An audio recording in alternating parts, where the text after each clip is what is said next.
എണ്ണിയാൽ തീരാത്തത്ര ഒരു നിരയുള്ള ഒരു ഫിലിമോഗ്രഫിയാണ് ഞാൻ ചേട്ടനെ പറ്റി അന്വേഷിച്ചപ്പോൾ എനിക്ക് കിട്ടിയത്. അടുത്തിറങ്ങുന്ന ഒട്ടുമിക്ക സിനിമകളുടെയും ഡ്രോൺ ഓപ്പറേറ്ററായിട്ട് പ്രവർത്തിച്ചിട്ടുള്ളത് അനൂപ് സിംഗ് ഏട്ടനാണ്. എങ്ങനെ ഈ ഡ്രോണിലേക്ക് എത്തപ്പെട്ടു? ഫാൻറ്റം സീരീസിലെ ഡ്രോൺ മേടിച്ച് ഫാൻറ്റം 2 അതിനേക്കാൾ മുമ്പ് ഞാൻ ഫ്ലൈ ചെയ്തിട്ടുണ്ട്. അത് അടിച്ച ബ്ലൈഡിന്റെ അടയാളാണ് ഈ തൊലിയൊക്കെ പൊളിഞ്ഞ് വരി കാണുന്നത്. ഇത് ഈ സ്റ്റിച്ച് ഇട്ടിരിക്കുന്ന ഈ പാട് ഇൻസ്പയർ 1 എന്നുള്ള പാടാണ്. അങ്ങനെ ഇത്രയും പടങ്ങൾ ചെയ്തെങ്കിലും ഏറ്റവും ആസ്വദിച്ച് ചെയ്യുന്നൊരു പടം എന്ന് പറഞ്ഞാൽ ബബ്ബയാണ്. തിങ്ങേട്ടൻ എന്നൊക്കെ പറഞ്ഞിട്ട് കളിയാക്കിയിട്ടൊക്കെ അപ്പം നമുക്ക് ഇങ്ങനെ ബാക്കിയൊരു സിനിമയിൽ പോലെ ഇത്രയും വിലായത്ത് ബുദ്ധയ്ക്ക് മുമ്പും വിലായത്ത് ബുദ്ധയ്ക്ക് ശേഷവും എന്നൊരു സിനിമയ്ക്ക് വേണ്ടി മരിക്കാൻ തയ്യാറാണ് ആൾ. വിശ്വാസത്തിൽ പോലും ആൾ സിനിമയിൽ. പൃഥ്വിരാജ് കുമാരൻ ഒരു ഇന്റർവ്യൂവിൽ പറയുകയുണ്ടായി, അതായത് ഇൻഡസ്ട്രിക്കകത്ത് 1 ലക്ഷം വരെ ഡ്രോൺ ഓപ്പറേറ്റേഴ്സിന് ഏൺ ചെയ്യാൻ പറ്റുന്ന ഒരു സാഹചര്യം ഉണ്ടെന്ന്. അത് നമ്മൾ പെർ ഡേ ചാർജാണ്. ഇത് നമ്മൾ ഒരു തുടക്കക്കാരൻ ഇതിലേക്ക് ഇറങ്ങുമ്പം ശ്രദ്ധിക്കേണ്ട കാര്യങ്ങൾ, അല്ലെങ്കിൽ എവിടെ നിന്ന് തുടങ്ങണം? ഒരു 30 ലക്ഷത്തിന്റെ അടുത്ത് 28-30 ലക്ഷത്തോളം ഒരു ഡ്രോൺ സെറ്റപ്പിന് വരും. ഒരു ഇൻഷുറൻസും കിട്ടില്ല, ഇതിന് റിപ്പയറിങ് കിട്ടില്ല. എംബ്ര എന്നുള്ള പടത്തിന് അവിടെ ലഡാക്കിൽ പോയത്. അപ്പൊ അതില് ടാങ്കർ കത്തുന്ന സീനില് ഒരു ഡ്രോൺ സ്റ്റാറ്റിക്കായി നിർത്തിയിരിക്കുകയായിരുന്നു. വേറൊരു FPV ഡ്രോൺ ഈ തീരുള്ളിൽ കൂടെ വന്ന് നേരെ സ്റ്റാറ്റിക്കായി നിൽക്കുന്ന ഡ്രോണിലിടിച്ച് അത് 1 മാസമായിട്ടുണ്ടല്ലോ ഡ്രോൺ നിലത്ത് വന്ന് ഫുൾ പോയി. ഇത്തരം നഷ്ടങ്ങൾ വന്നാല് അറ്റാക്ക് വരാൻ GN കൃഷ്ണകുമാർ സാറിന്റെ പടം പെർ ഡേ ഷൂട്ട് നടന്നെങ്കിൽ 50 ലക്ഷം, നടന്നില്ലെങ്കിൽ 18 ലക്ഷം. മുൻനിര സിനിമാ താരങ്ങളെ പോലെ തന്നെ തിരക്കുള്ള, അല്ലെങ്കിൽ അതിലേറെ തിരക്കുള്ള ഒരു ഡ്രോണും അതിൻ്റെ ഡ്രോൺ ഓപ്പറേറ്ററുമാണ് നമ്മളോടൊപ്പം ഇന്നുള്ളത്. ഇവരുടെ കഥ അതിലേറെ കൗതുകമുള്ളതാണ്. ഇത്രയും തിരക്കുള്ള ഡ്രോൺ ഓപ്പറേറ്റർ നമ്മളോടൊപ്പം ഇന്നുണ്ട്, അനൂപ് സിംഗ്. നമസ്കാരം ചേട്ടാ, ആദ്യം തന്നെ ഞാൻ ചോദിക്കട്ടെ, ഇവിടെ ഞങ്ങൾ ആദ്യം ഇവിടെ എത്തിയപ്പോഴത്തേന് പേര് പറഞ്ഞപ്പോൾ ആർക്കും മനസ്സിലാവുന്നില്ല. സിംഗേട്ടൻ എന്ന് പറയുമ്പോഴാണ് എല്ലാവർക്കും പെട്ടെന്ന് നമുക്ക് ഇതാ വീട് എന്ന് പറഞ്ഞ് നമുക്ക് പറഞ്ഞു തരുന്നത്. അപ്പോൾ ഞാനും പെട്ടെന്നൊന്ന് ഡൗട്ടായിപ്പോയി, അനൂപ് സിംഗ്, സിംഗ് എങ്ങനെ പേരിൽ വന്നു എന്നുള്ളത് ഭയങ്കര ഒരു ക്യൂരിയസ് ആയിട്ടുള്ളൊരു കാര്യം. അതായത് എങ്ങനെയത്? അത് പ്രത്യേകിച്ചിന് റീസൺ ഞങ്ങൾ പഞ്ചാബ് കണക്ഷൻ അങ്ങനെയൊന്നും ഇല്ല. പക്ഷെ എൻ്റെ കസിൻ, അച്ഛൻ്റെ സിസ്റ്ററുടെ മകൻ എന്നേക്കാൾ 1 വയസ്സ് മൂത്തതാണ്. അദ്ദേഹമാണ് ഞങ്ങളെ കുടുംബത്തിലെ ആദ്യത്തെ സിംഗ്. അത് എൻ്റെ അച്ഛൻ തന്നെ നിർബന്ധിച്ചാണ് സഹോദരിയുടെ മകന് രഞ്ജിത്ത് സിംഗ് എന്ന് പേരിട്ടത്. അത് കഴിഞ്ഞ് 1 വർഷം കഴിഞ്ഞ് ഞാൻ ജനിച്ചു. എൻ്റെ യഥാർത്ഥത്തിൽ ജാതകത്തിലെ പേര് അരവിന്ദ് സിംഗ് എന്നാണ്. അത് കഴിഞ്ഞ് പിന്നെ സ്കൂളിൽ ചേർത്തിപ്പോൾ അനൂപാക്കി. പിന്നെ എൻ്റെ മക്കള് ഗൗതം സിംഗ്, ജ്യോതിർനാഥ് സിംഗ്, എൻ്റെ കസിൻ രഞ്ജിത്ത് സിംഗിന്റെ മകൻ അശ്വിൻ സിംഗ്. അങ്ങനെ 5 സിംഗ് ഞങ്ങൾ ഈ കുടുംബത്തിലുണ്ട്. നമ്മുടെ സ്റ്റുഡിയോന്റെ പേര് സിംഗ്സ് മീഡിയ. ഞാൻ ഈ സിംഗ് എന്ന് പറയുമ്പോൾ പെട്ടെന്ന് ഒരാളുടെ മൈൻഡിലേക്ക് പഞ്ച് കിട്ടുന്ന ഒരു പേരായതുകൊണ്ട് പ്രത്യേകിച്ച് റീസൺ ഒന്നും ഇല്ലെങ്കിലും ഞാൻ നിലനിർത്തി. ഞാൻ മലയാളി, പക്ക മലയാളി, തൃശ്ശൂർക്കാരനായ സിംഗാണ്. കലാഭവൻ മണിയേട്ടൻ്റെ കല്യാണം എടുത്ത വീഡിയോഗ്രാഫർ സിംഗും കൂടി. ഞാൻ വീഡിയോഗ്രാഫി ആയിരുന്ന ഒരു കാലഘട്ടത്തിൽ തൊഴിൽ. അതായത് ഞാൻ കലാഭവമണിയുടെ ചേട്ടൻ്റെ എന്ന് പറയാൻ കാരണം കലാഭവമണി ചേട്ടൻ്റെ ഭാഷയും ഇന്നസെന്റ് ചേട്ടൻ്റെ ഭാഷയും എൻ്റെ ഭാഷയൊക്കെ കുറച്ചൊരു സാമ്യമുള്ളത് കൊണ്ട് പറഞ്ഞെന്ന് മാത്രം. അവൻ ഇന്നസെന്റ് ചേട്ടൻ്റെ പല പ്രസംഗങ്ങളും പല പരിപാടികളിലും വീഡിയോഗ്രാഫർ ആയിരുന്ന കാലഘട്ടത്തിൽ ഞാൻ കവർ ചെയ്തിട്ടുണ്ട്. ഈ സിംഗ് എന്നുള്ള പേര് ആദ്യമേ കേട്ടിട്ട് തെറ്റിദ്ധരിച്ചിട്ടുണ്ടോ? എല്ലാവരും എവിടെ ചെന്നാലും, എല്ലാ സിനിമാ സെറ്റിൽ ചെന്നാലും ചോദിക്കും, നിങ്ങൾ എന്താണ് സിംഗ്? പ്രത്യേകിച്ച് നോർത്ത് ഇന്ത്യൻസ് വരുമ്പോൾ നിങ്ങൾ നോർത്ത് ഇന്ത്യൻ ആണോ സൗത്ത് ഇന്ത്യൻ ആണോ? അപ്പം ഈ ഒരു കഥ എല്ലാവരുടെയും പറയേണ്ട ഒരു ആവശ്യം വരാറുണ്ട്. എണ്ണിയാൽ തീരാത്തത്ര ഒരു നിരയുള്ള ഒരു ഫിലിമോഗ്രഫിയാണ് ഞാൻ ചേട്ടനെ പറ്റി അന്വേഷിച്ചപ്പോൾ എനിക്ക് കിട്ടിയത്. അതായത് നമ്മൾ ഈ അടുത്തിറങ്ങുന്ന ഒട്ടുമിക്ക സിനിമകളുടെയും ഏരിയൽ ഷോട്ടുകൾ, അല്ലെങ്കിൽ ഏരിയൽ ഡ്രോൺ ഓപ്പറേറ്ററായിട്ട് പ്രവർത്തിച്ചിട്ടുള്ളത് അനൂപ് സിംഗ് ഏട്ടനാണ്. എനിക്ക് കൂടുതൽ അറിയാൻ താല്പര്യമുള്ള, അല്ലെങ്കിൽ അറിയാൻ ഞാൻ ക്യൂരിയസ് ആയിട്ടുള്ള കാര്യങ്ങൾ എന്ന് പറഞ്ഞാൽ എങ്ങനെ ഈ ഡ്രോണിലേക്ക് എത്തപ്പെട്ടു, അല്ലെങ്കിൽ ഇതിലേക്ക് എങ്ങനെ തുടക്കം, എങ്ങനെ ഇതിൻ്റെ? എൻ്റെ തുടക്കം എന്ന് പറഞ്ഞാൽ ഞാൻ ചാലക്കുടി ITയിൽ ഇലക്ട്രോണിക്സ് പഠിച്ചു കഴിഞ്ഞപ്പോൾ നമ്മൾ ഫസ്റ്റ് തന്നെ പഠിക്കുന്നത് റിപ്പയറിംഗ് ആണ്. ടെലിവിഷൻ റിപ്പയറിംഗ്, VCR റിപ്പയറിംഗ് ഒക്കെയാണ്. അപ്പം എൻ്റെ കസിനായിട്ടുള്ള ആമ്പല്ലൂർ പോളിടെക്നിക്കിൻ്റെ അടുത്ത് ജയനാശാൻ എന്നാണ് പറയുക. അദ്ദേഹം ഒരു ഫ്രണ്ടിൽ കാസറ്റ് ലൈബ്രറി, പണ്ട് കാലത്ത് വീഡിയോ കാസറ്റ് സിനിമകളാക്കി ഇറക്കിയിരുന്ന കാലഘട്ടത്തിൽ ഫ്രണ്ടിൽ കാസറ്റ് ലൈബ്രറി, ബാക്കിൽ റിപ്പയറിംഗ്. ഈ സ്ഥാപനത്തിൽ ഞാനൊരു മെക്കാനിക് അസിസ്റ്റൻ്റ് ആയിട്ടാണ് ആദ്യം ജോലിക്ക് കയറിയത്. അപ്പോൾ ആ സമയത്ത് കേരളത്തിലെ വീഡിയോ ക്യാമറകൾ നന്നാക്കാനായിട്ട് ആരുമില്ല. ആ സമയത്ത് ഇവിടുത്തെ ക്യാമറകൾ കേടുവന്നാൽ, വീഡിയോ ക്യാമറ ഉള്ള ആൾക്കാരുകളുടെ ക്യാമറ കേടുവന്നാൽ അവർ ചെന്നൈയിൽ പോയിട്ടാണ് റിപ്പയർ ചെയ്തിരുന്നത്. അല്ലെങ്കിൽ ബോംബെയിൽ കൊണ്ടുപോകണം, ഡൽഹിയിൽ കൊണ്ടുപോകണം. കേരളത്തിൽ ആരും ഉണ്ടായിരുന്നില്ല. ആ കാലഘട്ടത്തിൽ ഇദ്ദേഹം നല്ല ടാലൻ്റ് ഉള്ള വ്യക്തിയാണ്. ഈ ജയൻ എന്ന് പറയുന്ന ആശാൻ വളരെ ടാലൻ്റ് ഉള്ള വ്യക്തിയാണ്. ആൾക്ക് നടക്കാനായിട്ട് കുറച്ച് ബുദ്ധിമുട്ടുണ്ട്. ആളൊരു 12-10 വയസ്സിലേക്കാണ് ആദ്യമായിട്ട് നടന്നു തുടങ്ങിയത്. അപ്പോൾ ആൾ ഇരുന്നിട്ടുള്ള നിരീക്ഷണങ്ങൾ ചെയ്ത് ആൾ സ്വയം പഠിച്ചെടുത്തതാണ്. പ്ലസ് ആൾ ഐ ടിയിലും പഠിച്ചിട്ടുണ്ട്. ഐ ടിയിൽ പഠിക്കുമ്പോൾ തന്നെ അവിടെ കേടായ സാധനങ്ങളൊക്കെ നന്നാക്കുക എന്നുള്ളൊരു പണി ചെയ്തിരുന്ന ഒരാളാണ് ഈ ജയൻ എന്ന് പറയുന്ന ആള്. അപ്പൊ അദ്ദേഹത്തിന്റെ കൂടെയാണ് ഞാൻ കൂടിയത്. ഗുരു അദ്ദേഹമാണ് എൻ്റെ ഇലക്ട്രോണിക്സിലെ മെക്കാനിക് രംഗത്തെ ഗുരു. അപ്പൊ അവിടെ നമ്മൾ ഈ റിപ്പയറിംഗ് പണി ചെയ്ത് തുടങ്ങിയ സമയത്ത് ഈ ക്യാമറകൾ നന്നാക്കാൻ മദ്രാസിലേക്ക് പോകുന്ന ആൾക്കാരുകൾ ഇദ്ദേഹത്തിന്റെ റിപ്പയറിംഗ് കണ്ടിട്ട് ഞങ്ങളുടെ ക്യാമറ നിങ്ങൾ അയച്ചു നോക്കൂ, ഞങ്ങൾ മദ്രാസ് വരെ പോകണ്ടല്ലോ എന്നും പറഞ്ഞ് ക്യാമറ റിപ്പയറിംഗ് അദ്ദേഹം സ്റ്റാർട്ട് ചെയ്തു ഒരു 93 കാലഘട്ടത്തിൽ. ആ സമയത്താണ് ഞാൻ അവിടെ എത്തിപ്പെടുന്നത്. അപ്പോൾ ഈ ക്യാമറ റിപ്പയറിങ് എന്നുള്ള രീതിയിൽ ഇവിടെ കേരളത്തിൽ ഒരാളും ഇല്ലാത്ത ലെവലിൽ ഇദ്ദേഹം തുടങ്ങി കഴിഞ്ഞപ്പോൾ അത് ക്ലിക്കായി കഴിഞ്ഞപ്പോൾ ഈ കൊല്ലം, തിരുവനന്തപുരം, കൊല്ലത്ത് കരുനാഗപ്പള്ളിയിലൊക്കെ സ്ഥിരം കസ്റ്റമേഴ്സ് ഞങ്ങൾക്ക് ഉണ്ടായിരുന്നു. അത് അങ്ങോട്ട് പോയാൽ ബാംഗ്ലൂർ, കോയമ്പത്തൂർ, ഉടുപ്പി, മംഗലാപുരം ഇവിടെ നിന്നൊക്കെ റിപ്പയറിങ്ങിന് ഞങ്ങളുടെ ഈ ആമ്പലൂരുള്ള ചെറിയ ഷോപ്പിലെ ആൾക്കാർ വരും. ഇവർ വന്ന് ചില ദിവസങ്ങളിൽ ഞങ്ങൾ ഷോപ്പ് അടയ്ക്കാറില്ല, അത്രയും പേർക്ക് ക്യാമറകൾ റിപ്പയർ ചെയ്യണ്ടാവും. അപ്പൊ ഈ ക്യാമറകളെ സ്വിച്ചൊക്കെ നമ്മൾ ഓൾറെഡി പഠിച്ചു. അല്ല, ഈ റിപ്പയർ ചെയ്യുന്ന ക്യാമറകൾ ഫോട്ടോഗ്രാഫിക്ക് വേണ്ടിയുള്ള ക്യാമറകൾ അല്ലല്ല, ഫോട്ടോഗ്രാഫിയുടെ ക്യാമറ അല്ല, വീഡിയോഗ്രാഫിയുടെ ക്യാമറകൾ. ഞാൻ ഫോട്ടോഗ്രാഫിയിലേക്ക് അല്ല വീഡിയോഗ്രാഫിയിലേക്ക് മുമ്പ് വരാനുള്ള കാരണം റിപ്പയറിങ് തുടങ്ങിയത് ഈ വീഡിയോഗ്രാഫിയിലാണ്. അപ്പോൾ T V repairing, VCR repairing, tape recorder ഉണ്ടായിരുന്നു പണ്ട് കാലത്ത്, അതിൻ്റെ റിപ്പയറിങ് കൂടാതെ ഈ വീഡിയോ ക്യാമറ റിപ്പയറിങ്. അപ്പോൾ ഞാൻ ഈ ഏരിയയിലൊക്കെ മിക്ക വീടുകളിലും പണ്ട് കാലത്ത് ആൻറ്റിന ഉണ്ടായ കാലഘട്ടത്തിൽ ഞാൻ ഓട്ടിൻ്റെ പുറത്ത് കയറി ആൻറ്റിന റിപ്പയർ ചെയ്യാൻ ആമ്പലൂരി ഷോപ്പിൻ്റെ പരിസരത്തൊക്കെ ആൻറ്റിന റിപ്പയർ ചെയ്യാൻ വേണ്ടിയിട്ട് പണ്ട് ബൂസ്റ്ററൊക്കെ ഉണ്ടായിരുന്നു. നമുക്ക് അതൊന്നും അറിയില്ല. പഴയ തലമുറയിൽ ടി വിയുടെ ഒരു വീടിൻ്റെ മുകളിലൊക്കെ ഒരു ആൻറ്റിന ഉണ്ടാവും, ആൻറ്റിന കഴിക്കുക, അങ്ങനത്തെ റിപ്പയറിംഗ് ഒക്കെ ആയിരുന്നു. അത് കഴിഞ്ഞ് ഈ ക്യാമറ റിപ്പയറിംഗ് ഒന്ന് ക്ലിക്കായി കഴിഞ്ഞപ്പോൾ നമ്മൾ കാസൽ ലൈബ്രറി എന്നുള്ള പരിപാടി നിർത്തി. ഷോപ്പ് മൊത്തം റിപ്പയറിംഗ് ഷോപ്പാക്കി. പിന്നെ ഞങ്ങളൊരു 6-7 സ്റ്റാഫ് കട അടയ്ക്കാതെ തന്നെ റിപ്പയറിംഗ് ചെയ്യുന്നൊരവസ്ഥയായി. അതിൻ്റെ കൂട്ടത്തിൽ അന്ന് വീഡിയോ ക്യാമറകൾ 93-94 കാലഘട്ടത്തിലൊക്കെ കേരളത്തിൽ വീഡിയോ ക്യാമറകൾ കുറവാണ്. അപ്പോൾ ഈ തിരക്കുള്ള ദിവസങ്ങളിൽ വീഡിയോഗ്രാഫർമാരും കുറവാണ്.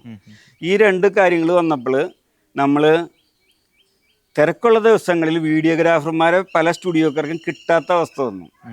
അപ്പം ഞങ്ങൾ ഈ മെക്കാനിക്കലായ ആൾക്കാരെ, നിങ്ങൾക്ക് സ്വിച്ചൊക്കെ അറിയില്ലേ, ഈ വീഡിയോ എടുത്തൂടെ എന്ന് പറഞ്ഞ് ഞങ്ങൾ ഒഴിവ് ദിവസങ്ങളിൽ വീഡിയോഗ്രാഫറും ബാക്കിയുള്ള ദിവസങ്ങളിൽ ഈ മെക്കാനിക്കുമായി. ജീവിതത്തിലെ വലിയൊരു അതൊരു വഴിത്തിരിവായി.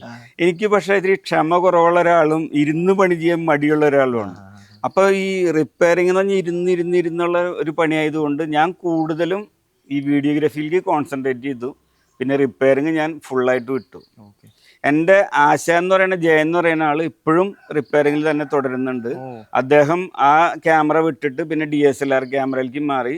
ഡ്രോൺ ഇറങ്ങി തുടങ്ങിയപ്പോൾ ഡ്രോണിൻ്റെ റിപ്പയറിങ് മാറി. ഇന്ന് കേരളത്തിലെ ഏറ്റവും തിരക്കുള്ള, എല്ലാവരും അറിയപ്പെടുന്ന ഡ്രോൺ റിപ്പയറിംഗ് ഷോപ്പാണ് ഈ ആമ്പലൂരത്ത് ജയൻ എന്ന് പറഞ്ഞ ആൾക്കുള്ളത്. അദ്ദേഹത്തിൻ്റെ ബ്രാഞ്ചസ് ഒരെണ്ണം എറണാകുളത്ത് നോർത്തിലുണ്ട്, ഒരെണ്ണം തൃശ്ശൂർ കാസിനോയിലുണ്ട്. എല്ലാം ഡ്രോൺ റിപ്പയറിങ്, ഈ camera repairing, video camera repairing, gimbal, അങ്ങനെ എല്ലാം ശരിയാക്കുന്ന ഒരു യൂണിറ്റ് 3 സ്ഥലത്തുണ്ട്. അപ്പോൾ അദ്ദേഹം അങ്ങനെ ഒരു ബേസ് എനിക്കുണ്ട്. ആ ബേസ് ഉള്ള സമയത്ത് നമ്മൾ വീഡിയോഗ്രാഫിയിലേക്ക് ആകൃഷ്ടനായി. ഞാൻ സിനിമാറ്റോഗ്രാഫി സാറ് പഠിച്ചിട്ടുണ്ടോ എന്ന് ചോദിച്ചപ്പോൾ സാർ എന്നെ തിരുത്തിയില്ല, ഞാൻ വീഡിയോഗ്രാഫിയാണ് പഠിച്ചിട്ടുള്ളത് എന്ന് എന്നോട് പറയണ്ടായി. സത്യസന്ധമായി പറയുകയാണെങ്കിൽ എനിക്കിത് തമ്മിലുള്ള വ്യത്യാസം എന്താണെന്ന് എനിക്കറിയില്ല. അത് സാറിന് എന്താണ് എൻ്റെ ഒരു സിനിമാറ്റോഗ്രാഫിയും വീഡിയോഗ്രാഫിയും തമ്മിലുള്ള വ്യത്യാസം? സിനിമ എന്ന് പറഞ്ഞാൽ ഒരു ഡയറക്ടറുടെ കീഴിൽ ഡയറക്ടർ പറയുന്ന ഫ്രെയിമുകൾ, ക്യാമറാമാൻ നല്ല നല്ല ഭംഗിയുള്ള ഫ്രെയിമുകൾ, നല്ല ലൈറ്റിംഗ് ഒക്കെ വെച്ച് ചെയ്യുന്നതാണ്. പക്ഷേ ഈ ക്യാമറാമാനും ഡയറക്ടറും കൂടിയുള്ള സിങ്കിങ് നന്നായിട്ട് പോയാൽ നല്ല സിനിമറ്റോഗ്രാഫി വരും. പക്ഷെ അതിൽ പ്രധാനപ്പെട്ട ഒരു കാര്യം, സിനിമറ്റോഗ്രാഫർക്ക്, അതായത് DOP എന്നാണ് പറയാ, സിനിമറ്റോഗ്രാഫർ അല്ല DOP, ഡയറക്ടർ ഓഫ് ഫോട്ടോഗ്രാഫി. DOPക്ക് ക്യാമറയെ കുറിച്ചോ ക്യാമറയുടെ സെറ്റിങ്ങിനെ കുറിച്ചോ അറിയേണ്ട ആവശ്യമില്ല. പക്ഷെ ഒരു വീഡിയോഗ്രാഫർക്ക്, ഇപ്പൊ ഈ വീഡിയോ എടുക്കുന്ന ആൾക്ക്, ഈ ക്യാമറയിൽ ഷൂട്ട് ചെയ്യുന്ന ആൾക്ക് ക്യാമറ ഓൺ ചെയ്യാൻ അറിയണം, കാർഡ് ഫോർമാറ്റ് ചെയ്യാൻ അറിയണം, ഇതിന്റെ ഷട്ടർ, ഐറിസ് സെറ്റിങ്ങുകളൊക്കെ പെട്ടെന്ന് ലൈറ്റ് മാറ്റം വന്നാൽ സെറ്റ് ചെയ്യാൻ അറിയണം, ലെൻസുകൾ മാറ്റിയിടാൻ അറിയണം. ഇതൊന്നും ഒരു DOPക്ക് അറിയേണ്ട ആവശ്യമില്ല. അപ്പൊ ഇത് അദ്ദേഹത്തിന് അത് അറിഞ്ഞില്ലെങ്കിലും DOP പണി ചെയ്യാം. പക്ഷെ ഭൂരിപക്ഷ ആൾക്കാരുകൾക്ക് അറിയാം. അപ്പൊ ഒരു DOPയുടെ പ്രധാനപ്പെട്ട ജോലി എന്ന് പറയുന്നത് ഫ്രെയിമുകൾ പറഞ്ഞു കൊടുക്കുക, ലൈറ്റ് പറഞ്ഞു കൊടുക്കുക, ആ ഫ്രെയിമിന്റെ movement, front to back, back to front, ഒരാൾ എവിടെ വരണം, ആ ഫ്രെയിമിൽ എന്തൊക്കെ വേണം, പാന്, ടിൽറ്റ്, അതുപോലെ എന്തൊക്കെ വേണം എന്നുള്ള A to Z ഡയറക്ടറും DOP-യും കൂടിയാണ് തീരുമാനിക്കുക. Okay okay okay. ഒരു വീഡിയോഗ്രാഫർക്ക് ടെക്നിക്കലായിട്ട് ആ ഹാ. കുറച്ചും കൂടിയും ഇതിന്റെ സെറ്റിങ്ങുകളെല്ലാം അറിഞ്ഞിരിക്കണം. കാരണം വെഡിങ് ഗുരുവായൂർ താലികെട്ട് നടക്കണം നേരത്ത് 50-60 കല്യാണങ്ങൾ നടക്കുമ്പോൾ പെട്ടെന്ന് ലൈറ്റ് പോയി. ഞാനൊക്കെ അനുഭവിച്ചിട്ടുള്ളതാണ്. പെട്ടെന്ന് ലൈറ്റ് പോയി, ലൈറ്റ് അവിടെ സ്പോട്ടിലൊക്കെ ഇട്ട് തരും. ചിലപ്പോൾ കറണ്ട് പോയാൽ വേഗം ISO തുറന്ന് അപ്പാർച്ചർ ഓപ്പൺ ചെയ്ത് സെറ്റിംഗ് മാറ്റണം. ഇതൊരു വീഡിയോഗ്രാഫർക്ക് പറ്റുള്ളൂ. സിനിമാറ്റോഗ്രാഫർ ചിലപ്പോൾ അവിടെ പകച്ചു നിൽക്കും. ഇപ്പൊ ഞാൻ പേര് പറയുന്നില്ല, ഒരു പ്രശസ്തമായ ഒരു വലിയ സിനിമാറ്റോഗ്രാഫർ, അദ്ദേഹത്തിന്റെ അടുത്തൊരു സിനിമയില് നമ്മള് ഡയറക്ടർ പറയുന്നത്, ഞാൻ നിൽക്കുമ്പോഴേ ഡയറക്ടർ പറയുന്നത്, ജനക്കൂട്ടത്തിന്റെ ഇടയിൽ കൂടെ ഒരു 5 പേര് നടന്നു വരണം, നമുക്ക് ആ 5 പേര് നടന്നു വരുന്നത് എടുക്കണം എന്ന് പറഞ്ഞു. അദ്ദേഹം ഇൻസ്റ്റിറ്റ്യൂട്ടിൽ പഠിച്ച അക്കാദമിക്കായിട്ട് പഠിച്ച സിനിമ DOP ആണ്. അദ്ദേഹം പറഞ്ഞു നടക്കില്ല എന്ന് പറഞ്ഞു. അദ്ദേഹത്തിന് അത് ജൂനിയർ ആർട്ടിസ്റ്റുകളെ വെച്ച് ക്രൗഡിന്റെ ഇടയിൽ കൂടെ പറ്റുള്ളൂ. ഞാൻ സിനിമാറ്റോഗ്രാഫർ താഴ്ത്തി പറയുന്നതല്ല, അദ്ദേഹത്തിന് അതിന്റെ ആവശ്യമുള്ളൂ. അദ്ദേഹം ഉയർന്ന പദവിയിലിരിക്കുന്ന ആളാണ്. അദ്ദേഹത്തിന് ഈ ചെറുകിട പരിപാടി ചെയ്യേണ്ട കാര്യമില്ല. പക്ഷെ ഒരു വീഡിയോഗ്രാഫർ ആണെങ്കിൽ എന്ന് പറഞ്ഞ അദ്ദേഹം എല്ലാ സെറ്റിങ്ങും ചെയ്ത് വിതിൻ സെക്കൻഡ്സ് ഷോട്ട് എടുക്കും. അപ്പൊ വീഡിയോഗ്രാഫർക്ക് ടെക്നിക്കലായിട്ട് ഒരു ഫോക്കസ് പുള്ളറെ പോലെ അറിവ് വേണം. ഈ സിനിമയില് DOP-നേക്കാളും ടെക്നിക്കലായിട്ട് അതിന്റെ ക്യാമറ ഓൺ ചെയ്യുക, ഓഫ് ചെയ്യുക, ഫോർമാറ്റ് ചെയ്യുക, ഷട്ടർ മാറ്റുക എന്നുള്ള എല്ലാ അറിവുകളും ഉള്ളത് ഫോക്കസ് പുള്ളർക്കാണ്. ഈ വീഡിയോഗ്രാഫർ ഫോക്കസ് പുള്ളറും ആണ്, ക്യാമറ ഓപ്പറേറ്ററും കൂടിയാണ്. അപ്പൊ വീഡിയോഗ്രാഫർ ഞാൻ പറയുമ്പോൾ, ഞാൻ വീഡിയോഗ്രാഫിയിൽ നിന്ന് വന്ന ആളായതുകൊണ്ട് എനിക്ക് വീഡിയോഗ്രാഫറെ കുറച്ചും കൂടിയും ക്യാമറയുടെ കാര്യങ്ങൾ അറിയുന്ന വ്യക്തി എന്നുള്ള രീതിയിൽ നമുക്ക് കുറച്ചും കൂടി ഒരു ബഹുമാനമുണ്ട്. DOP-നെ അയാൾ ഉയർന്ന പദവിയിലിരിക്കുന്ന ഒരാളാണ്. ഇവരൊക്കെ നമ്മളൊക്കെ അതിന്റെ കീഴിൽ വർക്ക് ചെയ്യുന്നവരാണ്. അതിൻ്റെതായ ബഹുമാനം അദ്ദേഹത്തിനുണ്ട്. ക്യാമറ റിപ്പയറിങ്ങിൽ തുടങ്ങി, ശേഷം പതുക്കെ വീഡിയോഗ്രാഫിയിലേക്ക് ഇറങ്ങി. അവിടുന്ന് പിന്നെ എങ്ങനെയായിരുന്നു ഇപ്പൊ കാണുന്ന ഈ ഡ്രോണുകളുടെ ഒരു? അത് വീഡിയോഗ്രാഫിയിലേക്ക് ഇറങ്ങണേക്കാൾ മുമ്പ് ഈ റിപ്പയറിങ്ങിന് വേണ്ടി ഞാൻ മദ്രാസിൽ പോണ സമയത്ത് നമുക്കിവിടെ സ്പെയർ കിട്ടില്ല. അപ്പൊ നമ്മൾ ഈ ആമ്പലൂർ ഷോപ്പിൽ റിപ്പയർ ചെയ്യണ സമയത്ത് ഇതിന്റെ ക്യാമറയുടെ സ്പെയറുകൾ കിട്ടില്ല. അതിന് ചെന്നൈക്ക് മൗണ്ട് റോഡിലേക്കാണ് പോവാ. അപ്പൊ ഞങ്ങൾ ചിലപ്പോൾ 2-3 ദിവസം അവിടെ താമസിക്കേണ്ടി വരും. അപ്പോൾ ഞങ്ങൾ കോടമ്പാക്കത്ത് പോയിട്ട് സിനിമാറ്റോഗ്രാഫർ ആവാനായിട്ടും സിനിമയിൽ കയറാനായിട്ടും ഞാൻ അന്നത്തെ കാലത്ത് ഞാൻ കോടമ്പാക്കത്ത് പോയിട്ടുണ്ട്. ആ സമയത്താണ് സ്പടികൻ സിനിമയുടെ ഷൂട്ട് നടക്കുന്നത്, അതുപോലെ ആശയ സിനിമയുടെ എഡിറ്റിംഗ് നടക്കുന്നത്. അപ്പൊ ഈ സമയത്തൊക്കെ VT Vijayan, B Lenin sir അവരുടെ അടുത്തൊക്കെ പോയി സ്റ്റുഡിയോയുടെ ഉള്ളിൽ പോയിട്ട് ഫിലിം കട്ട് ചെയ്തിട്ട് എഡിറ്റ് ചെയ്യുന്നത് എങ്ങനെയാണെന്നും, അതുപോലെ J. വില്യംസ് സ്പടികൻ സിനിമ ചെയ്തതിൽ കൂടുതൽ ഭാഗം ചെയ്ത് J. വില്യംസ് ആണ്, അവസാനത്തെ കുറച്ച് ഭാഗം ചെയ്ത് S. കുമാർ സാറാണ്. ഈ J. വില്യംസ് സാറിന്റെ വീട്ടിൽ ഞങ്ങൾ പോയി. അപ്പൊ ഞങ്ങൾക്ക് ഈ സിനിമാറ്റോഗ്രാഫി പഠിക്കണം എന്ന് പറഞ്ഞ് അദ്ദേഹത്തിന്റെ കൂടെ പോയി. അപ്പൊ അദ്ദേഹം പറഞ്ഞു, നിങ്ങൾ എൻ്റെ കൂടെ കൂടിക്കോളൂ, ഒരു 2 ലക്ഷം രൂപ എനിക്ക് തരിക, കാരണം നിങ്ങളുടെ കയ്യിൽ നിന്ന് ലെൻസ് വീഴുകയോ മറ്റെന്തെങ്കിലും വന്നാൽ നിങ്ങൾക്ക് പ്രശ്നമാവും. അതിൻ്റെ പേരിൽ ആ പൈസ കൊടുക്കാനില്ലാത്ത കാരണം തിരിച്ച് വീണ്ടും റിപ്പയർ ചെയ്യാൻ കൊണ്ടുപോയ സാധനം തിരിച്ചു കൊണ്ടുവന്നിട്ട് വീണ്ടും ഇതിൽ തന്നെ തുടർന്നു. അത് തൽക്കാലം നിർത്തിവെച്ച് പിന്നെ വർഷങ്ങൾക്ക് ശേഷം വീണ്ടും മക്കളൊക്കെ ഒന്ന് വലുതായി കഴിഞ്ഞപ്പോൾ വീണ്ടും സിനിമയിലേക്ക് ഇറങ്ങണമെന്ന് തോന്നി. ആ സിനിമയിലേക്ക് ഇറങ്ങാൻ തോന്നിയപ്പോഴാണ് വീണ്ടും നമ്മൾ സിനിമയിലേക്ക് ഇറങ്ങാനുള്ള രീതിയിൽ നമ്മൾ സിനിമയിലെ ഡ്രോണുകൾ മേടിച്ച് ആ രീതിയിലേക്ക് ഇൻസ്പയർ എന്നുള്ള വലിയ ഡ്രോണുകൾ മേടിച്ച് 2014-15 അപ്പോൾ ഈ ഡ്രോണുകളെ പറ്റിയുള്ള ഓപ്പറേറ്റിങ്ങും കാര്യങ്ങളും ഒക്കെ കൃത്യമായിട്ട് അറിയായിരുന്നു. അത് നമ്മൾ എന്നെ സംബന്ധിച്ച് ടെക്നിക്കലായിട്ട് അറിയുന്ന ഒരു വ്യക്തി ആയതുകൊണ്ട് നമുക്ക് ഈ ഇലക്ട്രോണിക്സ് സാധനം എന്ത് കയ്യിൽ കിട്ടിയാലും പെട്ടെന്ന് ഓപ്പറേഷൻ പഠിക്കുക എന്നുള്ളതാണ്. അപ്പോൾ എന്നെക്കാളും മുമ്പ് ഓപ്പറേറ്റ് ചെയ്ത് ഉള്ള ഒരാളെ ഞാൻ വിളിച്ചിട്ട് ഞാൻ പുതിയ ഡ്രോൺ മേടിച്ചിട്ട് എൻ്റെ സ്റ്റുഡിയോയുടെ അടുത്തൊരു ഗ്രൗണ്ട് ഉണ്ട്, അതായത് 2014 ഫാൻറ്റം സീരീസിലുള്ള ഡ്രോൺ മേടിച്ച് ഫാൻറ്റം 2 അതിനേക്കാൾ മുമ്പ് ഞാൻ ഫ്ലൈ ചെയ്തിട്ടുണ്ട്. അത് അടിച്ച ബ്ലൈഡിന്റെ അടയാളാണ് ഈ തൊലിയൊക്കെ പൊളിഞ്ഞ് വരി കാണുന്നത്. ഫാൻറ്റം 2 എന്നുള്ളതാണ്. ഇത് ഈ സ്റ്റിച്ച് ഇട്ടിരിക്കുന്ന ഈ പാട് ഇൻസ്പയർ 1 എന്നുള്ള പാടാണ്. അപ്പൊ ഇങ്ങനത്തെ കുറച്ച് ആൾക്കാരെ ഭയങ്കര സിമ്പിളാണ്, പക്ഷെ ഇതിൽ ഇതിൻ്റെതായ റിസ്കുകളുണ്ട്. കാരണം ഇൻസ്പയർ 1-ഉം ഫാൻറ്റം 2-3 ഒക്കെ കൺട്രോൾ ഇല്ലാത്ത ഡ്രോണുകളാണ്. അത് പൊക്കി കഴിഞ്ഞാൽ അങ്ങോട്ടും ഇങ്ങോട്ടും ഓടിക്കളിക്കും. ഇപ്പോഴത്തെ ഡ്രോൺ എന്ന് പറഞ്ഞാൽ നമ്മൾക്ക് പൊക്കി ഇവിടെ നിർത്തി കഴിഞ്ഞാൽ ഒരു ചായ കുടിച്ചു വന്നാലും ആ ഡ്രോൺ അനങ്ങാതെ ട്രൈപോഡിൽ വെച്ച പോലെ അവിടെ നിൽക്കും. അപ്പൊ പഴയ ഡ്രോണുകളിൽ കൺട്രോൾ കുറവായിരുന്നു. അപ്പൊ അതിൻ്റെതായ അതെ, അതായത് മുമ്പത്തെ ഡ്രോണുകൾ സെൻസർ ഉണ്ടായിരുന്നില്ല. ഡ്രോണുകളെ കുറിച്ച് പറയുകയാണെങ്കിൽ വിശദമായിട്ട് വലിയൊരു സംഭവമുണ്ട്, പക്ഷെ അത് ഡ്രോൺ മാത്രമായിരുന്നു. ക്യാമറ നമ്മൾ അതിൻ്റെ ഉള്ളിൽ കൊണ്ടുവച്ചിട്ട് നമുക്ക് ഇഷ്ടപ്പെട്ട മൂവ്മെന്റ് ഒന്നും പറ്റില്ല. റെക്കോർഡിങ് വേറെ ഡിവൈസിൽ ചെയ്യും, ഡ്രോൺ വേറെ ആൾ ഓപ്പറേറ്റ് ചെയ്യും, അങ്ങനത്തെ കണ്ടീഷനായിരുന്നു. പിന്നീട് മാറി മാറി വന്ന് ഇപ്പം ഇൻസ്പയർ എന്നുള്ള കാറ്റഗറി ഫസ്റ്റ് വന്നു. അത് കഴിഞ്ഞ് ഇൻസ്പയർ 2 വന്നു, ഇൻസ്പയർ 3 വന്നു. കൗതുകം തോന്നിയൊരു കാര്യം എന്ന് പറഞ്ഞാൽ ഒരു നല്ലൊരു സിനിമാറ്റോഗ്രാഫർക്ക് മാത്രമേ ഇത്രയും നല്ല ഭംഗിയുള്ള ഏരിയൽ ഷോട്ടുകൾ എടുക്കാൻ പറ്റുമെന്നാണ് ഞാൻ വിശ്വസിക്കുന്നത്. ഓ പൊതുവെ പക്ഷെ അങ്ങനെ ഒരു കാഴ്ചപ്പാടല്ല. ഇപ്പൊ ഡ്രോൺ ഓപ്പറേറ്റർക്ക് സിനിമാറ്റോഗ്രാഫറിന്റെ അതേ ഒരു വില കിട്ടണമെന്നൊന്നും ചിലപ്പം കിട്ടില്ല. കിട്ടില്ല.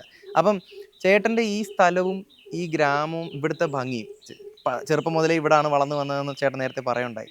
അപ്പൊ ഇവിടുത്തെ ഈ ഒരു എക്സ്പോഷർ ചേട്ടനൊരു ഇതായിരുന്നു, ഒരു മോട്ടിവേഷൻ. നമ്മൾക്ക് എവിടെ ചെന്നാലും ഞാൻ ഈ വീഡിയോഗ്രാഫി തുടങ്ങിയ സമയത്തും പിന്നീടുള്ള സമയത്തൊക്കെ എവിടെ ചെന്നാലും പ്രകൃതി ഭംഗി എനിക്ക് വളരെ ഞാൻ ജനിച്ചു വളർന്ന സാഹചര്യവും അങ്ങനെയാണ്.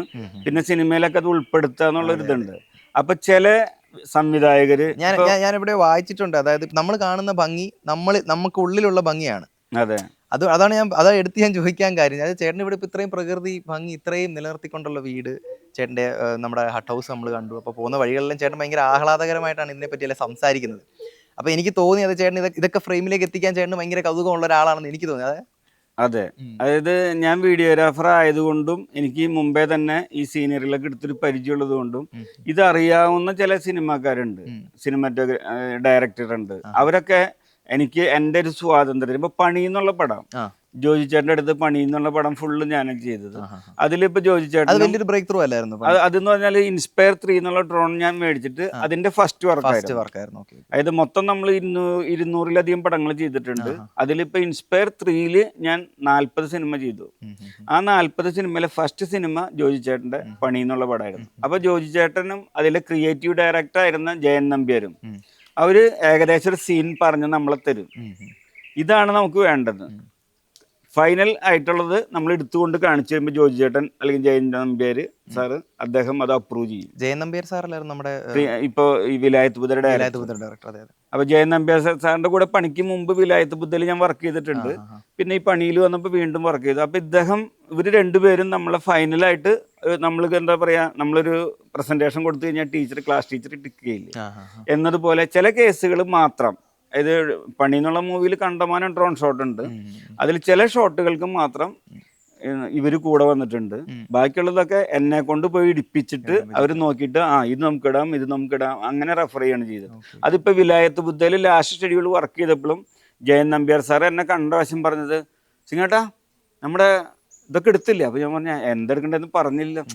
അതെന്തിനാ പറയണ്, അത് നിങ്ങൾക്ക് അറിഞ്ഞൂടെ, ഇത്ര നല്ല മറയൂര് സ്ഥലത്ത് വന്നിട്ട് നിങ്ങൾക്ക് അറിഞ്ഞൂടെ, അല്ല സീനില് അത് നിങ്ങൾ എടുത്താൽ മതി, നമുക്കത് ആവശ്യമുള്ളത് കട്ട് ചെയ്തെടുത്തോളാം എന്ന് പറയുന്ന രീതിയിൽ സ്വാതന്ത്ര്യം തരുന്ന ഡയറക്ടറും ക്യാമറാമാനാണെങ്കിൽ നമുക്ക് കുറച്ചും കൂടിയും ഒരു സന്തോഷമുണ്ട്. ചില ക്യാമറമാന്മാര് അവർ പറയുന്ന ഫ്രെയിമുകൾ മാത്രമേ വെക്കാൻ സമ്മതിക്കുള്ളൂ. അങ്ങനെ ഒരു ലിമിറ്റേഷൻ ഉണ്ട്. അപ്പോൾ അവരിൽ ഒതുങ്ങി നിന്നുകൊണ്ട് ചെയ്യണം. കാരണം ഒരിക്കലും ഒരു ഡ്രോൺ ഓപ്പറേറ്റർ സിനിമറ്റോഗ്രാഫർക്കോ DOPക്കോ ഡയറക്ടർക്കോ മീതെ വർക്ക് ചെയ്യാൻ പാടില്ല.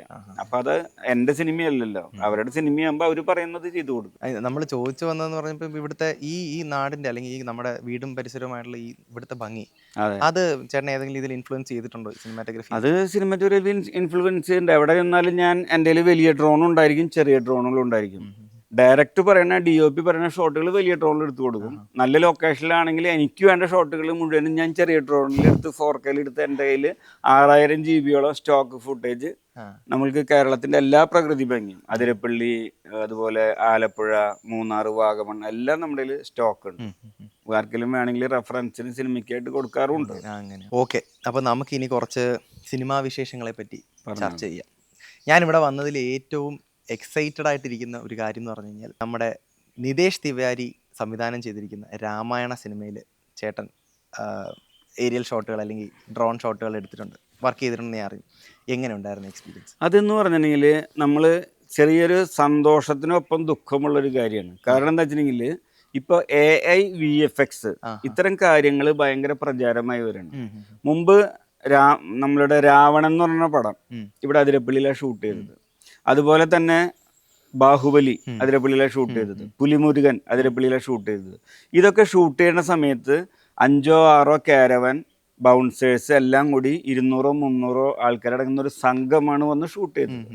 അവർ ഷൂട്ട് ചെയ്യുമ്പോൾ ആ ഏരിയയിലുള്ള ഹോട്ടലുകൾക്ക് ബിസിനസ്, വാഹനങ്ങൾക്ക് ഓട്ടങ്ങൾ, നിരവധി സംഭവങ്ങൾ, ഒരു ഉത്സവ പ്രതീതിയാണ് ആ ഷൂട്ട് നടക്കുമ്പോൾ. പോച്ചർ എന്ന് പറഞ്ഞ പടം നമ്മളെ ചെയ്തത്, നെറ്റ്ഫ്ലിക്സിലുള്ള പോച്ചർ എന്ന് പറയുന്ന സാധനം. അത് ചെയ്തപ്പോൾ നമ്മൾ തട്ടേക്കാട് ഏരിയയിൽ 6 മാസമായിരുന്നു ഷൂട്ട്. ഈ 6 മാസം വലിയൊരു സംഘമായിരുന്നു ഷൂട്ട് ചെയ്തത്. പക്ഷെ ഇപ്പോൾ VFX AI ഒക്കെ വന്നോട് കൂടിയിട്ട് നമ്മൾ പറഞ്ഞ അതിശയം തോന്നും. വെറും 10 പേരടങ്ങുന്ന സംഘം വന്ന് ആവശ്യത്തിനുള്ള പ്ലേറ്റുകൾ എടുത്ത് പോവുക എന്നുള്ളതാണ് ചെയ്യുന്നത്. അപ്പൊ രാമായണം എന്ന് പറഞ്ഞ പടം നമ്മൾ വർക്ക് ചെയ്തെങ്കിലും ഞാൻ അതിലത്തെ യാഷിനെയോ അമിതാഭ് ബച്ചൻ സാറെയോ സായി പല്ലവിനെയോ ഒന്നും കണ്ടിട്ടില്ല. ഇവരെല്ലാത്തിനും പകരം മഹേഷ് ലിമയ എന്നുള്ള DOP, പ്രൈം ഫോക്കസ് എന്നുള്ള VFXന്റെ ക്രൂ വന്ന് അവർക്ക് ആവശ്യമായുള്ള ലാപ്ടോപ്പിലുള്ള ഷോട്ടുകൾ നമ്മൾ എടുത്തു കൊടുക്കുകയാണ് ചെയ്തത്. അത് സിനിമയിൽ വരുമ്പോൾ അതിന്റെ മുമ്പിൽ ഈ പറഞ്ഞ ആക്ടേഴ്സ് ഒക്കെ വരും. എത്ര നാളത്തേക്കുള്ള വർക്ക് ഉണ്ടായിരുന്നത്? ഇല്ല, അത് കുറച്ച് ദിവസം ഉണ്ടായുള്ളൂ. പിന്നെയൊക്കെ അവര് ബോംബെ സ്റ്റുഡിയോയിലാണ് ചെയ്തത്. അത് ഇവിടത്തെ അതിരപ്പള്ളിയിലത്തെ ഷൂട്ടാണ് ഞാൻ ചെയ്തിട്ടുള്ളൂ. ബാക്കി മെയിൻ ക്രൂവിന്റെ ഷൂട്ടുകൾ, ആർട്ടിസ്റ്റുകൾ വെച്ചുള്ള ഷൂട്ടുകളൊക്കെ വേറെയായിരുന്നു. നമ്മൾ പല പടങ്ങളിലും ഇപ്പോൾ ഈ AI-യും VFX-ഉം വന്നോടുകൂടി ഇത്തരം വലിയൊരു ഭീഷണി വരുന്നുണ്ട്. അതായത് വർക്കുകൾക്ക് അവർക്ക് സീനറി മാത്രം മതി, ബാക്കിയുള്ളത് എല്ലാം വേറെ സ്ഥലത്ത് സ്റ്റുഡിയോയിൽ ഫ്ലോറിൽ ഗ്രീൻ മാറ്റിട്ടൊക്കെ ചെയ്തിട്ട് പകരം ഇത് കയറ്റാണ് ചെയ്യുന്നത്. അപ്പൊ ഇപ്പൊ ഏറ്റവും അടുത്ത് റിലീസ് ആവാനിരിക്കുന്ന ഒരു സിനിമയാണ് ബബ്ബ. നമ്മൾ ദിലീപ്, ധ്യാൻ ശ്രീനിവാസൻ, അതുപോലെ ക്യാമിയോ റോളിൽ ലാലേട്ടൻ ഉണ്ടെന്ന് പറയുന്നു. അപ്പം ഈ സിനിമയിലും ഡ്രോൺ ഓപ്പറേറ്റർ ആയിട്ട് വർക്ക് ചെയ്തിട്ടുണ്ടായിരുന്നു. ആ സിനിമയുടെ വിശേഷങ്ങൾ. ബബ്ബ എന്ന് പറഞ്ഞ സിനിമ നമ്മളുടെ ക്യാമറാമാനായിട്ട് അരുൺ മോഹൻ എന്ന് പറഞ്ഞ ഡോക്ടറാണ് അതിന്റെ ക്യാമറാമാൻ. അദ്ദേഹം MBBS ഡോക്ടറാണ്, അക്കാദമിക്ക് പഠിച്ച ഡോക്ടറാണ്. പക്ഷെ അദ്ദേഹത്തിന് സിനിമാറ്റോഗ്രാഫിനോടുള്ള ക്രൈസ് കൊണ്ട് ആള് ഡോക്ടർ പണി വേണ്ടാന്ന് വെച്ചിട്ട് സിനിമാറ്റോഗ്രാഫിയിലേക്ക് ഇത് അദ്ദേഹത്തിന്റെ 2ാമത്തെ സിനിമയാണ്. പിന്നെ ഡയറക്ടർ എന്ന് പറയുന്ന ആള് നമ്മൾ ഹൃദയം എന്ന് പറഞ്ഞ പടത്തിൽ അസോസിയേറ്റ് ആയിരുന്നു. അദ്ദേഹമാണ് ഡയറക്റ്റ് ചെയ്യുന്നത്. സത്യം പറഞ്ഞാൽ ഞാൻ നിരവധി സിനിമകൾ, 200ഓളം സിനിമകൾ നമ്മൾ പല ഭാഗമായിട്ട്, ചിലതിൽ ഞാൻ മെയിൻ ഓപ്പറേറ്റർ, ചിലപ്പോൾ വേറെ ഒരാളുടെ ഓർഡർ ആണെങ്കിൽ അദ്ദേഹത്തിന് ഞാൻ ഫ്ലൈ ചെയ്യാൻ കൊടുക്കും, ഞാൻ സെക്കൻഡ് ഓപ്പറേറ്റർ. അങ്ങനെ ഇത്രയും പടങ്ങൾ ചെയ്തെങ്കിലും ഏറ്റവും ആസ്വദിച്ച് ചെയ്യുന്നൊരു പടം എന്ന് പറഞ്ഞാൽ ബബ്ബയാണ്. ഇന്ന് രാത്രി ബബ്ബയിലേക്ക് പോകണം. അതിൻ്റെ ഒരു 5-6 ദിവസം ഷൂട്ട് ബാക്കിയുണ്ട്. ഇന്ന് രാത്രി ഗോകുലത്തിന്റെ ഫ്ലോറിൽ ഇന്ന് രാത്രി നമ്മളിപ്പോൾ പോയിട്ട് വീണ്ടും നാളെ അതിന്റെ ഷൂട്ട് പറഞ്ഞിട്ടുണ്ട്. നമുക്ക് നമ്മുടെ പണ്ടത്തെ ദിലീപിനെയൊക്കെ നമുക്ക് തിരിച്ചു കിട്ടുന്നു. അതായത് ഈ പടം എന്ന് പറഞ്ഞാൽ എല്ലാവർക്കും ഇഷ്ടപ്പെടാനുള്ള എല്ലാ വിഭവങ്ങളും ചേർത്ത് വെച്ചുകൊണ്ട്, അതുമാത്രമല്ല സിനിമയുടെ ഷൂട്ടിൽ പോലും ഞങ്ങൾ എൻജോയ് ചെയ്തുകൊണ്ട്, ഡ്രോൺ ഓപ്പറേറ്റർ എന്നുള്ള നിലയ്ക്ക് എനിക്കും ബാക്കിയുള്ള എല്ലാവർക്കും, അതിലിപ്പോൾ വിനീത് ശ്രീനിവാസൻ ഉണ്ട്, ധ്യാൻ ശ്രീനിവാസൻ ഉണ്ട്, ദിലീപേട്ടനുണ്ട്, മോഹൻലാൽ സാറ് ഗസ്റ്റ് റോൾ വരുന്നു പറയുന്നുണ്ട്. അപ്പോൾ അവരുണ്ടെന്നാണ് ഇപ്പം എൻ്റെ അറിവ്. അപ്പം ഇത്രയും ഇത് വെച്ച് ഷൂട്ട് ചെയ്യുക. പിന്നെ ഏത് സമയത്തും പടം ഷൂട്ട് അങ്ങോട്ട് പാക്കപ്പ് ആകുമ്പോഴേക്കും പിന്നെ പാട്ട്, കൂത്ത്, ആഘോഷം, തുള്ളിച്ചാട്ടം. അതായത് ആ ഡയറക്ടർ പങ്കെടുക്കാറുണ്ടോ? ഞാൻ അങ്ങനെ പങ്കെടുക്കുക എന്ന് പറഞ്ഞാൽ നമ്മൾ ഈ ക്രൂവിന്റെ മൊത്തം എല്ലാവരും ഒരു ഉത്സവ പ്രതീതി എന്ന് പറയില്ല. അതിപ്പോൾ ഞാൻ വരുമ്പോഴേക്കും സിംഗേട്ടൻ എന്നൊക്കെ പറഞ്ഞിട്ട് കളിയാക്കിയിട്ടൊക്കെ. അപ്പം നമുക്ക് ഇതെന്താ ഇങ്ങനെ, കാരണം ബാക്കിയൊരു സിനിമയിൽ പോലും ഇത്രയും നമുക്കൊരു റെസ്പെക്റ്റോ അപ്രീസിയേഷനോ കിട്ടാറില്ല. അപ്പം അങ്ങനെ നമുക്ക് ഭയങ്കര രസം, ത്രില്ലായിട്ടുള്ളൊരു പടമാണ്. അപ്പം അത് ഗോകുലത്തിന്റെ വർക്കാണ്, പ്രൊഡക്ഷനാണ്, ഹിറ്റാവുന്നൊരു പ്രതീക്ഷയാണ് നിൽക്കുന്നത്. ദിലീപേട്ടന് ഇപ്പോൾ പ്രിൻസ് ആൻഡ് ഫാമിലി ഞാൻ തന്നെ ചെയ്ത പടമായിരുന്നു, അതിലും നന്നായിട്ടുണ്ട്. മുമ്പത്തെ പടങ്ങളല്ല, ഇപ്പം ബാന്ദ്രയിൽ ഞാൻ വർക്ക് ചെയ്തിട്ടുണ്ട്, കേശി വീടിന്റെ നാഥനിൽ ഞാൻ വർക്ക് ചെയ്തിട്ടുണ്ട്. അങ്ങനെ കുറെ പടങ്ങൾ വർക്ക് ചെയ്തിട്ടുണ്ടെങ്കിലും ഇപ്പോ ഒരു തിരിച്ചുവരവിന്റെ പാതയിലുള്ള പ്രിൻസ് ആൻഡ് ഫാമിലിയിലെ ഡയറക്ടർ ബിൻഡോ എൻ്റെ ഒരു ഫ്രണ്ടാണ്. അപ്പൊ ആ പടത്തില് DOP ആണ് രണദേവ് സാറ്. ആ പടത്തിന്റെ തന്നെ DOP ആയിട്ടുള്ള രണദേവ് സാറിന്റെ പുണ്യാളം സെക്കൻഡ് ഞാനാ വർക്ക് ചെയ്തത്. ഇപ്പോ Vilayath ബുദ്ധയുടെ last schedule main first ചെയ്ത അരവിന്ദ് സാറിന് ഒഴിവില്ലാത്തത് കൊണ്ട് ആള് കാന്താര 2 ചെയ്തുകൊണ്ടിരിക്കുകയാണ്. അതുകൊണ്ട് നമ്മുടെ വിലായത്ത് ബുദ്ധയുടെ ലാസ്റ്റ് ഷെഡ്യൂൾ ചെയ്തതും രണദീപ് സാറാണ്. ഞാൻ അദ്ദേഹത്തിന്റെ ഒപ്പം 3 പടം ചെയ്തിട്ടുണ്ട്. വിലായത്ത് ബുദ്ധ എന്ന് പറഞ്ഞുകൊണ്ട് ഞാൻ ചോദിക്കും, വിലായത്ത് ബുദ്ധയിലും അനൂപേട്ടനാണ് ഡ്രോൺ ഓപ്പറേറ്റർ എനിക്ക് മനസ്സിലായി. അപ്പം അതിൽ എക്സ്പീരിയൻസ് എങ്ങനെ ഉണ്ടായിരുന്നു? വിലായത്ത് ബുദ്ധയുടെ ഷൂട്ടുകൾ എന്ന് പറഞ്ഞിട്ടുണ്ടെങ്കിൽ മെയിൻ മറയൂരാണ്. പിന്നെ കുറച്ച് ഭാഗങ്ങൾ നെല്ലിയാമ്പതിൽ ഷൂട്ട് ചെയ്തു. അത് 1.5 വർഷം മുമ്പാണ്. ആ നെല്ലിയാമ്പതിൽ ഷൂട്ട് ചെയ്തിട്ട് വീണ്ടും മറയൂർക്ക് ഷിഫ്റ്റ് ആയ സമയത്താണ് പൃഥ്വിരാജ് സാറിന്റെ കാല് ആക്സിഡന്റ് ആയിരുന്നു. അത് കഴിഞ്ഞ് അദ്ദേഹം എമ്പുരാൻ പിന്നെ ഒരു ഹിന്ദി പടത്തിലേക്കൊക്കെ പോയി കഴിഞ്ഞിട്ട് വീണ്ടും ഇപ്പോൾ ഫെബ്രുവരി മുതൽ മാർച്ച് വരെ ഷൂട്ട് ചെയ്ത് അവസാനിച്ചു. ഇനി ചിലപ്പം ഒരു പാച്ച് വർക്ക് 1-2 ദിവസം ഉണ്ടായിക്കൂടാന്നില്ല. എന്നാലും മെയിൻ ഷൂട്ടുകളൊക്കെ വളരെ ഭംഗിയായിട്ട് കഴിഞ്ഞിട്ടുണ്ട്. അത് നമ്മളെ ഹിറ്റായിട്ടുള്ളൊരു നോവലാണ് വിലായത്ത് ബുദ്ധ എന്നുള്ളത്. ഇപ്പൊ വിലായത്ത് ബുദ്ധ എന്നുള്ള ഈ പടം ആയിക്കഴിഞ്ഞാൽ അതിന് മാസങ്ങളോളം ഷൂട്ട് മറയൂർ ഉണ്ടായി കഴിഞ്ഞപ്പോൾ ഫോറസ്റ്റ് ഡിപ്പാർട്ട്മെന്റ് ഒരു ഇക്കോ ഫ്രണ്ട്ലി ഷോപ്പ് ഫോറസ്റ്റിന്റെ ഐറ്റംസ് വെച്ച് തുടങ്ങി മറയൂര്. അതിന് വിലായത്ത് ബുദ്ധാന്ന് പേരിട്ടവർ. അവർ പറഞ്ഞു ഈ സിനിമ കാരണം ഞങ്ങൾ ഈ ഷോപ്പിന് ഇങ്ങനെ പേരിടുക എന്ന് പറഞ്ഞ് ഈ ഷൂട്ട് തുടങ്ങിയതിന് ശേഷം ഇപ്പൊ ആ ഷോപ്പിന്റെ പേര് വിലായത്ത് ബുദ്ധാണ്. കാരണം അവിടുത്തെ അതിന്റെ ഡയറക്ടറും എല്ലാവരും മറയൂരുള്ളവർക്ക് അവരുടെ നാട്ടുകാർ പോലെയും. ജയമോഹൻ സാറല്ലായിരുന്നു? ജയൻ നമ്പ്യാർ സാർ അതിന്റെ സംവിധായകനായിട്ടാണ്. അതെ അതെ. അതിന് മുന്നേ സജി സാറിന്റെ കൂടെയും ജയമോഹൻ സാർ അസോസിയേറ്റ് ചെയ്തുകൊണ്ട് അയ്യപ്പനും കോശി എന്നുള്ള പടം, ഈ അയ്യപ്പനും കോശി എന്നുള്ള പടത്തിന്റെ ഫസ്റ്റ് പൂജ ഷൂട്ടുകൾ നമ്മളാണ് ചെയ്തത്. ആ ഷൂട്ട് മലമ്പുഴയിലായിരുന്നു. അത് കഴിഞ്ഞ് പിന്നീട് അതിന്റെ ഷോട്ടുകൾ അതിന്റെ ഡ്രോണിന് വേണ്ടി വിളിച്ച സമയത്ത് നമ്മൾ വേറെ വർക്കിലായിരുന്നതുകൊണ്ട് തുടരാൻ പറ്റിയില്ല. അപ്പോൾ ഈ സച്ചി സാറിന്റെ അയ്യപ്പനും കോച്ചിയിൽ അസോസിയേറ്റ് ആയിരുന്നു ജയൻ നമ്പ്യാർ. നമ്മളുടെ അനാർക്കലി എന്നുള്ള പടത്തിൽ അസോസിയേറ്റ് ആയിരുന്നു. അങ്ങനെ നിരവധി പടത്തിൽ അസോസിയേറ്റ് ആയിട്ട് നടന്നിട്ട് സച്ചി സാറ് തന്നെ ഡയറക്റ്റ് ചെയ്യണമെന്ന് വിചാരിച്ച പടമാണ് വിലായത്ത് ബുദ്ധ. അപ്പോൾ അദ്ദേഹത്തിന് മരണപ്പെട്ടത് കൊണ്ട് ആ ദൗത്യം ജയൻ നമ്പ്യാർ സാറ് ഏറ്റെടുത്തു. അത് ഭംഗിയായിട്ട് ചെയ്തിട്ടുണ്ടെന്നാണ് ഞങ്ങളുടെ വിശ്വാസം. ആളായിട്ട് ഞാൻ അത്ര അടുപ്പുണ്ട്, ഡയറക്ടറായിട്ട് നല്ല അടുപ്പുണ്ട്. പടം എൻജോയ് ചെയ്ത് നല്ല രസമായിട്ട് അതിന്റെ ഗാനങ്ങളും വിഷ്വൽസും, അത് മാത്രമല്ല മറയൂരിന്റെ ചരിത്രത്തില് ഞാൻ പറയുകയാണെങ്കിൽ, ഞാൻ സിനിമയിൽ നിന്നിട്ട് എനിക്ക് സിനിമനെ പൊക്കി പറയണ രീതി അങ്ങനല്ല ഉദ്ദേശിക്കുന്നത്. വിലായത്ത് ബുദ്ധയ്ക്ക് മുമ്പും വിലായത്ത് ബുദ്ധയ്ക്ക് ശേഷവും എന്നൊരു ഹിസ്റ്ററി ആ സിനിമ ഉണ്ടാക്കും. കാരണം എന്താ വെച്ചിട്ടുണ്ടെങ്കിൽ ഒറിജിനൽ മറയൂരിന്റെ ബ്യൂട്ടികൾ മുഴുവനും നമ്മൾ എടുത്തിട്ടുണ്ട്. അതുകൂടാതെ VFX വഴി കുറെ കൂടി ദൃശ്യഭംഗിയിൽ ആഡ് ചെയ്ത് കഴിയുമ്പോൾ കാണുന്നവർക്ക് മുഴുവനും മറയൂർ ഇത്ര ഭംഗിയാണോ എന്ന് വെച്ചിട്ട് ടൂറിസ്റ്റുകൾ ഇപ്പൊ തന്നെ മറയൂർ എല്ലാ ശനിഞ്ഞാരും ഒറ്റ ഹോട്ടൽ കിട്ടാനില്ല.